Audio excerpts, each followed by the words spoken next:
Binawi ng isang nagpakilalang alias Rene ang mga aligasyon laban kay Pastor Apollo Kibuloy at pagdawit sa magamang Rodrigo at Sara Duterte.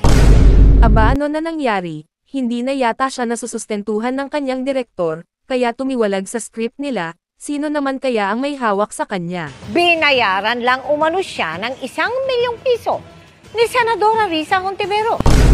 Sila na naman, signature talaga ng mga politiko ng Liberal Party yan, parang si alias Bicoy ni Trillanes. Mga witness kuno pero binayaran lang pala sila, tiyak dinay na naman yan ni Hontiveros yan, magagaya yan sa isyo ng PhilHealth funds. Tinawag naman itong kasinungalingan ng Senadora. Nakatutok si Sandra Aguinaldo.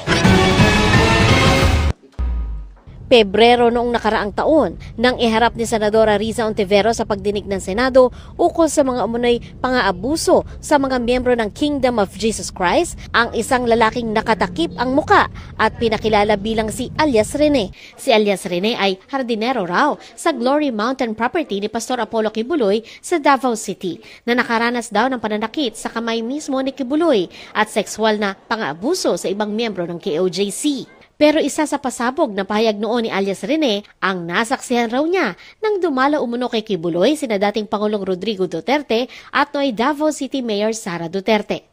Minsan po pumupunta din po doon si former President Rodrigo Duterte at former Mayor, Davao Mayor Sara Duterte. At pag umaalis na po sila doon sa Glory Mountain, dala na po nila yung mga bag. Na siya pong bag na nilalagyan po ng mga baril. Kaya pala may binabasa siya na papel, scripted naman pala, sino kaya ang nagsulat, at ang matalinong taga-Liberal Party na tagagawa ng script sa mga binabayaran nilang testigo.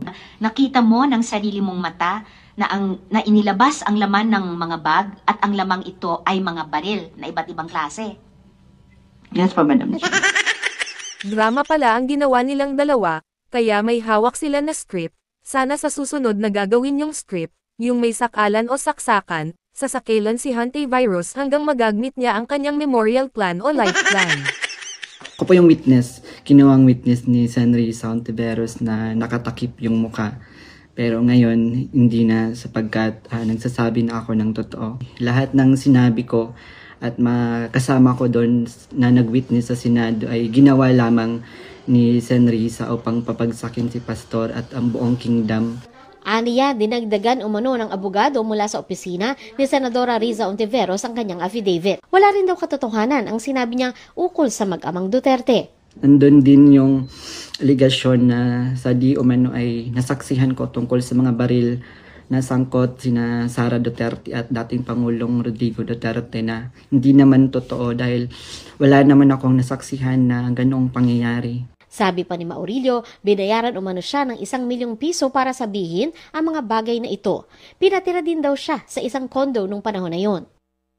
Ang mga sinabi ngayon ng nagpakilalang si alias Rene, tinawag ni Hontiveros na kasinungalingan. Sino ang kapanipaniwala? Ikaw ba na may balak maging presidente sa 2028 at kilala na sa strategy ng pagbabayad ng witness para siraan ang kalaban sa politika, o yung tao na pinabasa nyo lang ng script tapos nagka-instant 1 million na?